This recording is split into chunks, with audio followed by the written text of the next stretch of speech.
May I come in, sir? Yes. Good evening, sir. Good evening. Please have a seat. Thank you, sir. Vijay Yes, sir. विजय आप राजस्थान से हैं Yes, sir. और ये आपका 5वां प्रयास है सिविल सेवा परीक्षा में और आपका जो ऑप्शनल सब्जेक्ट है वो है हिंदी लिटरेचर। आपने ग्रेजुएशन किस साल कंप्लीट की है अपनी? 2018 में, सर। ठीक है, और आपने साइंस में Yes, sir. अपना ग्रेजुएशन कंप्लीट किया है, तो फिर आप हिंदी लिटरेचर की तरफ कैसे मुड़ गए? सर, हिंदी लिटरेचर की तरफ मुड़ने का जो सवाल है, उसमें बेसिकली जब मैंने ग्रेजुएशन के बाद सिविल सर्विसेज की तैयारी शुरू करी, तो मैं सोच रहा था कि कौन से ऑप्शनल एक अच्छी परफॉर्मेंस है, अच्छा स्कोर आ रहा है और किस में मेरा एक इंटरेस्ट है। और दूसरा रीज़न ये था कि मैं जीएस से हट के कुछ एक ऐसा ऑप्शनल लेना चाहता था, जिसमें थोड़ा-सा मैं अपना मेंटली है अच्छे से पढ़ सकूँ, इसको एन्जॉय कर सकूँ। तो इसलिए सर मैंने हिंदी साहित्य ले लिया।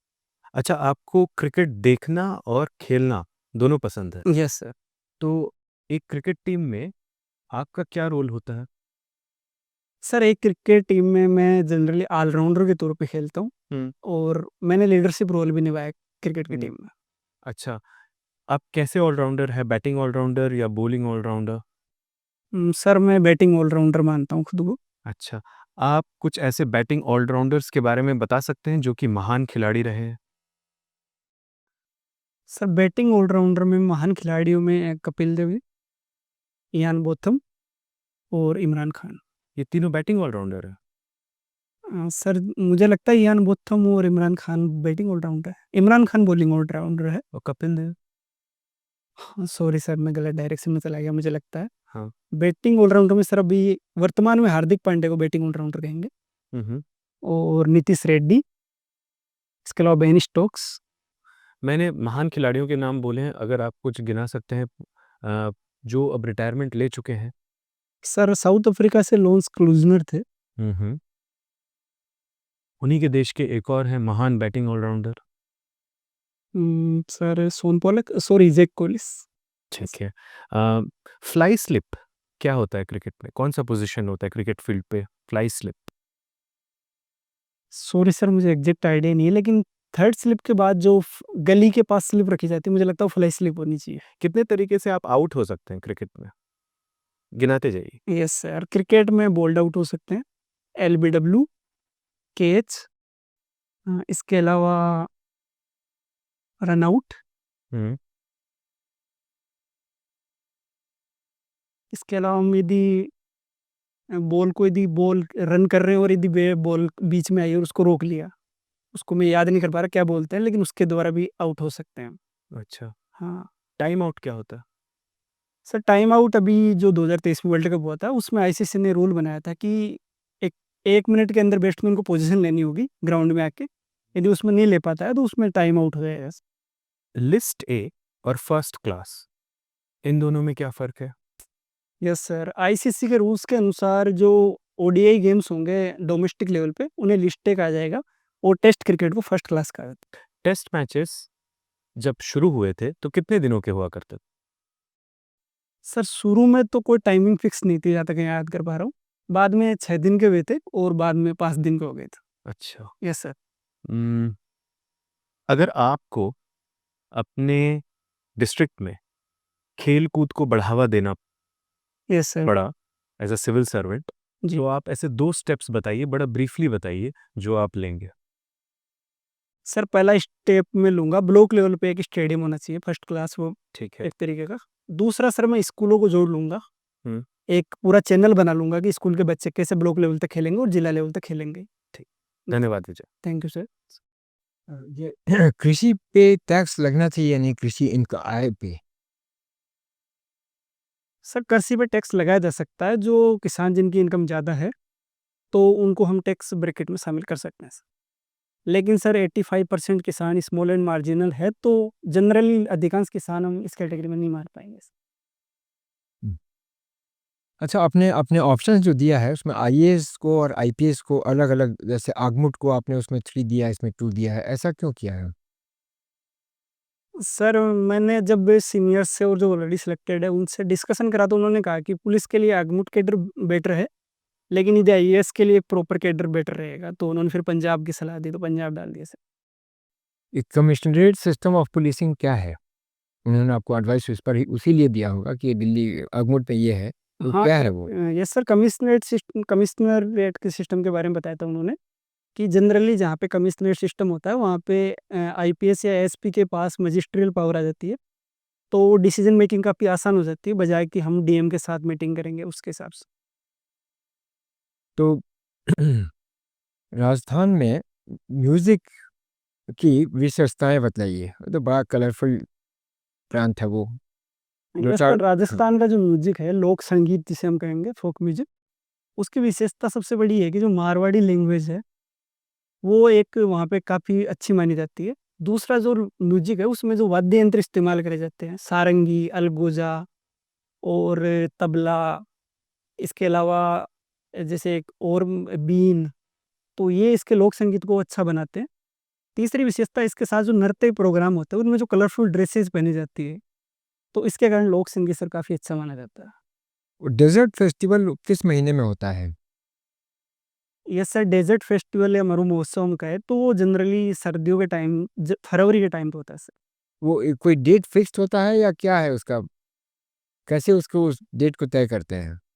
सॉरी सर, मुझे एग्जैक्टली इसके बारे में किस आइडिया नहीं। प्रांत में होता है? किस जगह पे होता है वो? सर मरु महोत्सव जैसलमेर में होता है सर। एक ही सिर्फ़ जैसलमेर में या और भी कई जगह होता है? सर उसके अलावा इसको मारवाड़ महोत्सव के नाम से जोधपुर में भी कराया जाता है। नहीं, उसमें अलग-अलग फ़ॉर्म में होता है। एक जगह घोड़ों का वो होता है, एक जगह नृत्य होता है, वो अलग-अलग जगह पे होता है। जैसलमेर, जोधपुर 2-3 जगह फैला होता है। एनीवे, अच्छा ये बताइए, ये फार्मर कृषि का जो विरोध है, ये कानूनों के खिलाफ, इसमें क्या आपको लगता है? वो अब जैसे अब वो लोग कह रहे हैं कि पूरे भारत को इसमें पूरे भारत की कृषि को इसमें शामिल होना चाहिए। सभी लोगों को ये अफ़ेक्ट करता है क्या एमएसपी? सर एमएसपी का जो डेटा है उसके अनुसार 6% किसान ही एमएसपी का लाभ ले पा रहे हैं और जनरली पंजाब और हरियाणा किसान ज़्यादातर इसमें शामिल है। तो पूरे भारतवर्ष के किसान एमएसपी का लाभ नहीं ले पा रहे हैं सर। नहीं, उनको चाहिए भी या नहीं? उनके प्रांत डिसाइड करेगा। Yes sir. वो स्टेट सब्जेक्ट, वो तो उसका प्रांत डिसाइड करेगा हमारे अपने फार्मर्स को देना है या नहीं देना है। ये क्यों उनके लिए कह रहे हैं कि साहब आप भी शामिल हो जाओ, आप भी शामिल, इसको क्या फ़ायदा है, क्या लाभ है और लोगों को इससे? सर जहाँ तक किसान आंदोलन की बात है तो इसलिए किसान बाकी राज्यों को शामिल इसलिए करवाना चाहते होंगे भी ताकि पूरी एक यूनाइट एग्रीकल्चर किसानों की एक फोर्स बन सके या फिर एक आंदोलन को एक मजबूती दी जा सके सर। 3 क्रिमिनल कानूनों में अभी का बदलाव लाया गया, नया कानून ही बन गया। Yes sir. दोनों में क्या पुराने के जो लॉ हमारे होते थे आईपीसी, सीआरपीसी, उनमें और बीएनएस वगैरह, इसमें क्या कोई अंतर आपको पता है? क्या मुख्यतः क्या अंतर लाया है इसने? सर इसमें मैं डिटेल में इतना बता नहीं पाऊंगा सर, लेकिन एक प्रावधान मुझे याद आ रहा है कि पुलिसकर्मी अब रिकॉर्ड करेंगे जहाँ भी जांच करेंगे, तो ये एक अच्छा प्रावधान है बीएनएस में। इसके अलावा सर जहाँ तक मैं याद कर पा रहा हूँ इसमें राजद्रोह का भी उसको बदल दिया गया है, नया शब्द जोड़ा गया है उसकी जगह। तो सर मैं इतना ही बता। कितने टाइगर रिजर्व्स हैं राजस्थान में? सर राजस्थान में Sariska tiger reserve, Ranthambore tiger reserve और मुकुंदरा हिल्स टाइगर रिजर्व। हम्म। Cold and hot desert Rajasthan में, कोल्ड एंड हॉट डेजर्ट का क्या कॉन्सेप्ट है? कोल्ड डेजर्ट क्या है और हॉट डेजर्ट क्या है? सर कोल्ड डेजर्ट जो लद्दाख का इलाका है भारत में उसे कहा जाता है, जबकि हॉट डेजर्ट जो ट्रॉपिकल एरिया में जो डेजर्ट आते हैं उन्हें हॉट डेजर्ट कहा जाता है सर। तो कोल्ड, जी सर, कोल्ड डेजर्ट का जो क्लाइमेट है वहाँ पे काफ़ी टेम्परेचर कम होता है, इसलिए वहाँ पे वेजिटेशन ग्रो नहीं हो पाती है, इसलिए कोल्ड डेजर्ट कहा जाता है। जबकि हॉट डेजर्ट के अंदर पानी की कमी और एक हार्श क्लाइमेट के कारण जब वेजिटेशन डेवलप नहीं होती है तो उसे हम कोल्ड हॉट डेजर्ट। आखिरी प्रश्न बताइएगा, राजस्थान का किन किन राज्यों से मतभेद है इरिगेशन की क्षेत्र में? सर इरिगेशन के क्षेत्र में राजस्थान का मतभेद पानी को लेकर है। तो जो पंजाब हरियाणा और राजस्थान के बीच में एक तो इंदिरा गांधी नहर को पानी के बंटवारे को लेकर, इसके अलावा जो नर्मदा नहर परियोजना है उसमें राजस्थान और गुजरात को लेकर, इसके अलावा अभी ईआरसीपी का समझौता हो गया है लेकिन राजस्थान और मध्य प्रदेश में ईआरसीपी को लेकर एक मुद्दा था सर। हम्म। अच्छा, ये बताएंगे, सबसे कोल्ड क्षेत्र क्या है राजस्थान में, कौन सा है? सबसे ठंडा जगह कौन सा है? सर राजस्थान में सबसे ठंडी जगह माउंट आबू है सर। माउंट आबू है या चूरू है? हाँ सर। ये, हाँ, हाँ समझ बताइए। गए सर, वो जो चूरू का इलाका है वो सर्दियों में काफ़ी ठंडा हो जाता है सर। माइनस में चला आता यस सर। है। Thank you sir. Vijay, yes sir. आजकल फ्रीबीज का बहुत रिवाज है, यस सर। आपके इसके बारे में क्या ख्याल है? सर मुझे लगता है फ्री भी यदि कोई क्वालिफाइड होगी और उसका एक पर्पज़ है, वेलफेयर प्रोग्राम के तहत है और उसमें कोई रैशनल है, तो वो फ्रीबीज़ सही मानी जाएगी। लेकिन यदि पूरी पॉपुलेशन को यदि उसमें शामिल किया जाता है, तो सर वो फ्रीबीज़ गलत है सर। कुछ उदाहरण दीजिए। सर एग्ज़ाम्पल के तौर पे यदि ऋण माफ़ी करें हम सारे किसानों की, तो वो एक फ्रीबीज़ है सर। लेकिन यदि हम बीमा सपोर्ट करें किसानों का, बीमा के अंदर इंश्योरेंस के रूप में, तो हम फ्रीबीज़ नहीं कहेंगे उन्हें। या फिर जैसे महिलाओं को यदि हम ये जो लाडली बहन है जैसी स्कीम्स है, उनमें यदि महिलाएँ जो ज़रूरतमंद महिला है, यदि उनको हम ये जो भी पैसा दिया जा रहा है वो देंगे, तो हम उन्हें फ्रीबीज़ नहीं कहेंगे सर। अ, राजस्थान के बारे में अगर बात करें, तो 3 मेन चैलेंजेस जो राजस्थान में आज की तारीख में हैं, क्या होंगे? जी सर। राजस्थान में सबसे बड़ा एक चैलेंज ये है कि लैंड डिग्रेड हो रही है और अरावली का जो खनन है, उसके कारण डेज़र्टिक की जो रेत है, वो पूर्वी राजस्थान की तरफ आ रही है, तो ये एक बड़ा चैलेंज है। दूसरा चैलेंज सर अनएम्प्लॉयमेंट का है और तीसरा सर इंडस्ट्रियल और सर्विस सेक्टर की जो ग्रोथ रेट है, वो काफ़ी कम है सर। तो अगर आपको अपॉर्च्युनिटी मिलती है, तो आपका सबसे पहला कदम क्या होगा टू एड्रेस ये चैलेंजेस को एड्रेस करने के लिए? यस सर, इंडस्ट्रियल और सर्विस सेक्टर को एड्रेस करने के लिए सबसे पहला जो मेरा स्टेप होगा, वो सर जैसे राइजिंग राजस्थान अभी समिट हुआ, तो उसके अंदर जितने भी एमओयू साइन हुए उन्हें धरातल पे उतारना होगा सर, ताकि ग्राउंड लेवल पे इंडस्ट्री पहुँचे या सर्विस सेक्टर के जो भी स्टार्टअप्स है वो पहुँचे। दूसरा सर ये जो डेजर्ट है, लैंड डिग्रेडेशन हो रही है, उसमें एग्रो फॉरेस्ट्री को प्रमोट करेंगे। तीसरा सर अरावली खनन को रोका जाना चाहिए, तो इसको लेकर जो भी टास्क फोर्स है या जो भी स्पेशल फोर्स या माफिया को रोकने के लिए पुलिस का जो भी डिप्लॉयमेंट बढ़ाना है, सर वो मैं करूँगा। आपने अपनी लाइफ में कभी कोई एथिकल डायलेमा फेस किया है?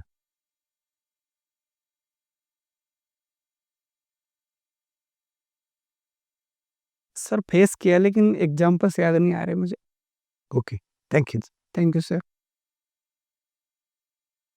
अच्छा, मान लीजिए आपको जिला कलेक्टर के तौर पे जब आपकी नियुक्ति होती है, वहाँ पे कोई इंडस्ट्रियल त्रासदी हो जाती है, यस। जैसे भोपाल गैस त्रासदी या कोई तेल लीक की इस तरह की घटना, तो उस समय आप किस तरह से उस चीज़ के क्या प्राथमिकता रहेंगी, कैसे उस चीज़ स्थिति को संभालेंगे आप, क्या आपके एक्शंस रहेंगे?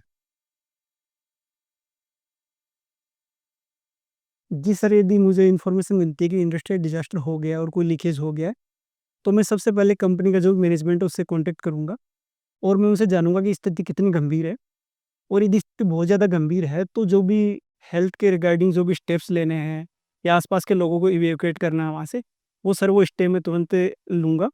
इसके अलावा एम्बुलेंस वहाँ पे भेजना, डॉक्टर्स की टीम भेजना और जो कंपनी का मैनेजमेंट है, उससे यदि मैं वो लीकेज नहीं रुक पा रहा या फिर आगजनी घटना संभावना बढ़ गई है, तो कोई स्पेशल इंडस्ट्रियल डिज़ास्टर के रिगार्डिंग जो भी एक्सपर्ट होंगे, उन्हें ऑन द स्पॉट भेजूँगा सर। अच्छा, जिस जिले में आपको जिला कलेक्टर बनाया गया, वहाँ पे पानी की समस्या का आप निदान कर रहे हैं, ठीक है? जी सर। उसमें कुछ आपने प्रबंध किए हैं, तो आपके रिश्ते नातेदार आपके पास आ गए हैं और वो आपसे चाह रहे हैं कि आप पहले पानी उनको मुहैया कराएँ या आस-पड़ोस के लोगों को, अपने जान-पहचान वालों को दें। तो ऐसी स्थिति में और आपके माता-पिता का या परिवार वालों का भी दबाव आ रहा है कि जान-पहचान वालों को पहले सहायता की जाए। तो ऐसी स्थिति का आप कैसे सामना करेंगे? सर यदि ज़िले का जो प्रोजेक्ट है, वो पूरे ज़िले के लिए है, तो मुझे लगता है कि ज़िले में जैसी प्रायोरिटी के आधार पे हम पानी पहुँचा रहे हैं, सर वैसे ही पहुँचाऊँगा मैं। और चूँकि रिश्तेदारों तक देर-सवेर परियोजना लागू होगी तो पानी पहुँच ही जाएगा, तो मुझे नहीं लगता उन्हें प्रायोरिटी देनी चाहिए सर। अच्छा, राजस्थान का जो बॉर्डर एरिया है, वहाँ से चीन के द्वारा युद्ध की ज़्यादा आशंका है या पाकिस्तान की तरफ से आक्रमण होने की? किस तरफ से युद्ध छिड़ने की ज़्यादा संभावना है और क्यों आपको ऐसा लगता है? सर राजस्थान के बॉर्डर पे तो पाकिस्तान से युद्ध छिड़ने की संभावना ज़्यादा है। हालाँकि ऐसी अपडेट आई थी कि जो सिंध का या पंजाब का इलाका है, वहाँ पे चीन भी अपनी कुछ एस्टेब्लिशमेंट कर रहा है, तो चीन और पाकिस्तान मिलके भी हमला कर सकते हैं सर। अच्छा, अभी आपने कहा कि कोई भी फ्रीबीज़ जो है, सारी जनता को नहीं देना चाहिए, उसमें चुनना चाहिए, चुनने के आधार पे देना चाहिए। Yes sir. तो क्या आपको ऐसा नहीं लगता कि जब हम चुनने की प्रक्रिया में जाते हैं, कि हम लोगों को आइडेंटिफ़ाई करते हैं, इनको हम ये चीज़ देंगे, इनको नहीं देंगे, तो उससे करप्शन का जन्म जन्म होता है? जैसे महिलाओं को आपको कोई सुविधा देनी है, जैसे अगर बस में कहीं पे उन्हें फ्री ट्रैवल अलाउ करना है, अगर आप उनके कार्ड्स बनाने लग जाएँगे तो क्या उससे रिश्वत और वो करप्शन की एंट्री नहीं हो जाती? उसके बजाय आप एक साथ सबको अलाउ कर देते तो क्या ये एक सही निर्णय नहीं है? सर मुझे लगता है यदि करप्शन हो रहा तो इसका मतलब इंस्टीट्यूट में दिक्कत है और वहाँ के अधिकारी भी इंटीग्रिटी पे सवाल है। तो मुझे लगता है पहली प्रायोरिटी इंस्टीट्यूशन को सुधारने की भी होनी चाहिए कि वहाँ पे ईमानदार और हाई इंटीग्रिटी वाले लोग बैठे, क्योंकि ये एक्सक्यूज़ नहीं हो सकता सर। ठीक। Thank you sir. विजय, आपका साक्षात्कार यहीं समाप्त होता है। हम आपसे पुनः मिलेंगे आपके फीडबैक के लिए। Thank you. Thank you sir.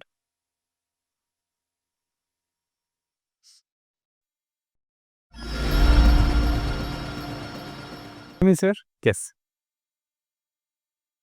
Please take you seat. Thank you sir. Vijay, आपके इंटरव्यू में बहुत सी अच्छी बातें थी। एक तो आप प्रश्न को अच्छे से सुन रहे थे और आपने कई सारे क्वेश्चंस को बहुत अच्छे से हैंडल किया। आप पोलाइट भी थे, हम्बल भी थे, कम्युनिकेशन स्किल्स भी आपके अच्छे हैं और आपके चेहरे पर स्माइल भी बरकरार रही throughout the course of the interaction. तो ये सारी चीज़ें आपके फेवर में गई। You are also appropriately dressed for the occasion. Rajasthan related questions में आपने काफ़ी अच्छा किया और जो एक इंस्टीट्यूशनल इंटीग्रिटी वाला जो आपने फाइनली बोला, करप्शन की एंट्री वाला, वो आंसर शायद सबसे अच्छा रहा आपके पूरे इंटरव्यू में, ठीक है। पर विजय, मैं आपको उस तरफ ले जाना चाहता हूँ जहाँ मुझे लगता है कि आपको इम्प्रूवमेंट की दरकार है, यस सर। ठीक है। जब आप अंदर आए विजय, तो ऐसा लगा कि आप कॉन्फिडेंट नहीं, ओवर कॉन्फिडेंट है थोड़ा-सा, और वो आपके सिटिंग्स पोस्चर से भी रिफ्लेक्ट हो रहा है। This way of holding your hands, जैसे आप पकड़े थे ना ऐसे, this is a mark of over confidence. आपने गॉडफादर मूवी देखी है मार्लन ब्रांडो की? ज़रा देखिएगा उसका कवर पेज गॉडफादर में वो कैसे बैठे हुए हैं। बिल्कुल वही स्टांस था आपका। पोजीशन कैसी होनी जी, चाहिए? आपके हाथ को आप बस ऐसे रिलैक्स्ड फॉर्म में रखिए और जो नीज़ हैं आपके इतने वाइड ओपन नहीं होने चाहिए, इतने पास भी नहीं, तो जितने आप कंफर्टेबल हैं क्योंकि आपकी हाइट भी है। प्लस जो आप बैठे हुए हैं चेयर पे, ऐसे बैठिएगा कि आपकी जो बैक है वो चेयर के बैक से टच हो, जिससे कि आप इरेक्ट फील करें, क्योंकि लंबा बैठना पड़ सकता है आपको 25-30 मिनट, तो उसके लिए आप तैयार हों, ठीक है। विजय, एक जो चीज़ आपको बहुत ज़रूरी है इम्प्रूव करना, वो है आपका हॉबी वाला सेक्शन। आपने एक ही चीज़ लिखी है, वॉचिंग एंड प्लेइंग क्रिकेट, ठीक सर है। मुझे लगता है मुझे इन डेप्थ पता है उसका, लेकिन फ्लाइंग स्लीप मैंने सुना तो है, लेकिन मुझे एग्जैक्ट पोजीशन पता नहीं, नहीं। नहीं, आप फ्लाइंग स्लिप छोड़िए। जब मैंने आपसे पूछा बैटिंग ऑलराउंडर, आपने बताया कपिल देव, इयान बोथम, इमरान खान। वो सर ये खुद भी होते यहाँ पर तो चौंक जाते आपका आंसर सुनकर, एक्चुअली एक मॉक में बॉलिंग ऑलराउंडर पूछा, वो मेरे को याद रह गया, कैरी हो गया वो। क्योंकि आपने ध्यान से सुना नहीं सवाल, यस सर। वो ठीक है। फिर जब मैंने मैं आपको फिर से पूछा तो आपने शॉन पोलक बोला। उसके बाद आपने ठीक किया लांस क्लूज़नर, ठीक है। आप जैक कालिस को कैसे भूल सकते हैं? Yes sir. ठीक है, बहुत सारे। Hardik Pandya is a good answer, he is also more or less a batting allrounder. Okay, Sobers, Garry Sobers, हाँ, गेट बैटिंग ऑलराउंडर, ठीक है। पर ख़ैर, फिर जब मैंने आपसे पूछा कि कितने तरीके से आउट हो सकते हैं, तो आपने बोला एक तो कॉट हो सकते हैं, कैच आउट हो सकते हैं, ठीक है ना? तो उसमें भी कैटेगराइज़ेशन है, caught and bowled, yes. Caught by wicket keeper, caught by others. मैं एक्चुअली मुझे लगा मैं बहुत सारे आउट बता दूंगा, तो मैंने कैच को एक कैटेगरी में कर दिया। फिर मुझे याद आया कि अब आगे ऑप्शन ही नहीं है, तो आप एक मुझे वो बात बताना चाहिए था आप डिवाइड एक करके। बात सोचिए कि एक डिस्ट्रिक्ट कलेक्टर जब बात करेंगे, यस तो सर। उनके बात करने में बहुत ज़्यादा, मतलब वो उनका स्पीच जो होगा वो बहुत पॉलिश्ड होगा, जिससे कि जो भी सुने उसको तो वो इम्प्रेस हो उससे कि हाँ, इनको नॉलेज है, यस सर। ठीक है। ऑब्स्ट्रक्टिंग द फील्ड, ठीक है ना? हाँ। Handling the ball, yes. Time out, कई तरीके, एलबीडब्ल्यू, यस सर। ठीक है ना? बहुत तरीके के आउट होते हैं। तो आप ये इन चीज़ों का भी ध्यान रखिए। बोल्ड तो भूल ही गए। बोल्ड भूल, हाँ, नहीं, वो उस टाइप, बोल गया। ठीक है? तो ये सारी चीज़ें प्लस जो आपका राजस्थान से रिलेटेड कुछ क्वेश्चंस थे, वो तो आपने अच्छे से हैंडल किए, पर पॉइंट ये था कि उसमें आप थोड़ा और स्पेसिफिक हो सकते हैं आंसर्स को, मतलब और छोटा कर सकते हैं, तो और क्रिस्प लगेगा वो, ठीक यस। है? तो वो एक सजेशन मैं आपको दूँगा। ओवरऑल विजय, आप अच्छे से प्रिपेयर्ड हैं। आपने शेव किया है आज? Yes sir. किया था? ठीक है। तो ऐसे ही शेव करके जाना है उस दिन, ठीक है? और जब आप उठकर जा रहे थे, यस। तब आपने एक स्माइल रखी चेहरे पे जो मुझे सबसे अच्छा लगा। आपका जो लास्ट आंसर है उसने तो मेरा मन मोह लिया। तो जैसे आपने बोला ना कि इंस्टीट्यूशनल इंटीग्रिटी को भी मेंटेन करना चाहिए क्योंकि लैक्यूना इन द सिस्टम तो हमेशा रहेगा, ठीक? अगर आपके कोई प्रश्न है तो आप कर सकते हैं, फिर मैं आपको आपका स्कोर बताऊँगा। सर जनरली मैं तो आज कोई क्वेश्चन नहीं है क्योंकि थर्ड मॉक है तो हुँ। मुझे आइडिया लग गया कि कहाँ-कहाँ सुधार करना है। ठीक है, तो एक आइडिया बन गया है मेरा ठीक लगभग। है। तो हाँ सर। वो ऑब्स्ट्रक्टिंग द स्पीच को आपने पूरा डिस्क्राइब कर दिया, लेकिन वो वर्ड आप शायद मिस वो वर्ड याद नहीं। हम इसलिए पॉइंट आउट कर रहे हैं कि आप अगर थोड़ी देर सोचेंगे कि क्या आंसर देना है, instead of immediately rushing to answer, आप थोड़ा 1-2 सेकंड अगर देंगे तो आपको खुद याद आ जाएगा। You knew it. Sir actually मेरे साथ दिक्कत ये है कि जब मैं मेंबर से पूछ लूँ कि सर मैं समय लूँगा, तो उसके बाद मेरे से सोचा नहीं जाता है, पता नहीं क्या हो जाता है। तो उसमें मैं थोड़ा-सा गैप लेता हूँ 10 सेकंड का, उसी में बता देता हूँ मैं। एक जगह आप कहीं आपने एक लंबा पॉज़ लिया, तो इससे जो मेंबर हैं वो कन्फ्यूज़ हो जाते हैं। आप आंसर करने वाले हैं कि आपको नहीं पता? समझ लीजिए आपने मुझसे कुछ पूछा, मैंने आपसे बोला भी नहीं कि मैं सोच रहा हूँ और मैंने लंबा पॉज़ ले लिया। 2 मिनट बाद मैंने बोला मुझे नहीं मालूम। तो मेरे पास ये मॉरल राइट कैसे आया आपका 2 मिनट वेस्ट करने का? आप समझ रहे हैं? मैं क्योंकि इस मैंने पे आपसे कोशिश करूँगा परमिशन भी नहीं एक बार इसको परमिशन करने ठीक करने का। और क्योंकि जैसे मैं बार-बार कह रहा हूँ कि आपने क्रिकेट एक ही चीज़ लिखी है, वो साफ-साफ दिख रहा है मतलब। दिस इज़ आइलैंड की तरह, समझ रहे हैं? बाकी चारों तरफ एकदम सर ये मैंने रखा भी इसीलिए कि इस पे क्वेश्चन हो और इस पे मुझे लगता है मैं ओवर कॉन्फिडेंट हो गया, मुझे तैयारी करनी चाहिए इस वजह से सर। और आपका रोल क्या है क्रिकेट टीम में, तो उसको आपने जैसे आंसर किया, उसको थोड़ा और पॉलिश कर दिया, ठीक है? जैसे मैं ऑल-राउंडर हूँ, यस सर। तो मुझे पूछना पड़ा ना, बैटिंग ऑल-राउंडर हैं, बॉलिंग ऑल फिर आप फँस गए। तो आपको अच्छे से जवाब दीजिए यस। कि मैं बैटिंग ऑल-राउंडर हूँ और मैं इस पोज़ीशन पे राइट हैंडेड बैटिंग ऑल-राउंडर और स्पेसिफ़िक करिए उसको, यस। ठीक है ना? यस। तो विजय आज के परफ़ॉर्मेंस के हिसाब से हमने आपको दिए हैं 165 टू 170 ठीक है? लेकिन अगर आप इसमें थोड़ा और इस फ़ीडबैक पे काम करेंगे, तो आसानी से इस पे आप 20 नंबर और जोड़ सकते हो। 190 तक आप जाते हुए दिख रहे हैं। कब है आपका इंटरव्यू? 11 फरवरी सर। ठीक है, आपके पास टाइम है विजय, यस सर। मेहनत करिए और ये आपका तीसरा इंटरव्यू है? Yes sir. इससे पहले क्या मार्क्स रहे हैं आपके? इससे पहले 168 एंड 172 देखो क्या मिला है आज बिल्कुल वही है आप, वही है अभी स्टार्ट ठीक है ना? अब करना है इसको। हाँ, अब थोड़ा-सा दम लगाइए आप, तो बिल्कुल आप ऊपर चले जाएँगे इससे, ठीक है? हमारी शुभकामनाएँ आपके साथ हैं विजय, थैंक यू वेरी मच। जब आप सोचते हैं, सोचने की जो बात की सोच रहे हैं, उस टाइम पे इंश्योर कीजिए कि आप अपनी आँखें नहीं घुमा रहे हैं, अपने आई बॉल्स को ज़्यादा घुमा ले रहे हैं, ऊपर देख रहे हैं, नीचे देख रहे हैं। Yes sir. वो मत कीजिए, वो जी sends a very wrong message. और नीचे भी मत देखिए, सर। नीचे झुक के भी नहीं देखना है। Yes yes. आप जैसे देख रहे हैं, keep looking at that same I, same level. हाँ, खाली ये है कि आँख मिलाने के बजाय थोड़ा-सा ऊपर देखो बस, या थोड़ा-सा नीचे देखो, बट डोंट स्टार्ट लुक नीचे मत देखो या बिल्कुल आँखें घुमा के ऊपर मत देखो। Yes sir. ये और एक और चीज़ जो मैंने नोट की थी, आप कई एक प्रश्न में कुछ पूछा गया तो आपने अपना सिर ऐसे हिला के हाँ किया, बोले नहीं आप हाँ, स्टार्टिंग में। जी। नहीं चलेगा, यस सर। ज़ुबान का खेल है ये, यस सर। ठीक है ना? सो एक्टिंग स्किल्स नहीं देखे जा रहे हैं। तो आपको जब मुँह से बोलिए, येस सर, नो सर, जो भी बोल रहे हैं, यस सर। सिर हिला के नहीं। ओके। ठीक है विजय, ठीक है sir, thank you. Thank you. Vijay, 1 minute अंदर आओ, अपने जूते बदल लेना, ठीक है? बहुत ही पॉइंटेड शूज़ हैं ये। पॉइंटेड। हाँ, तो वो रोड वाले नहीं आते जो थोड़े से जी। ऐसे जो कर्व्ड होते हैं सामने से, ये पॉइंटेड है थोड़े से। ज़रा ऐसे साइड में करो ना, साइड लुक दिखाना मुझे, जूते का साइड लुक, बहुत पॉइंटेड है। ठीक है सर, वैसे एक और शूज़ है मेरा। हाँ, थोड़े से वो वाला ले लीजिएगा, ठीक है ना? ठीक है, that is more formal, okay. ये थोड़ा फैशनेबल लग ठीक है, थैंक यू।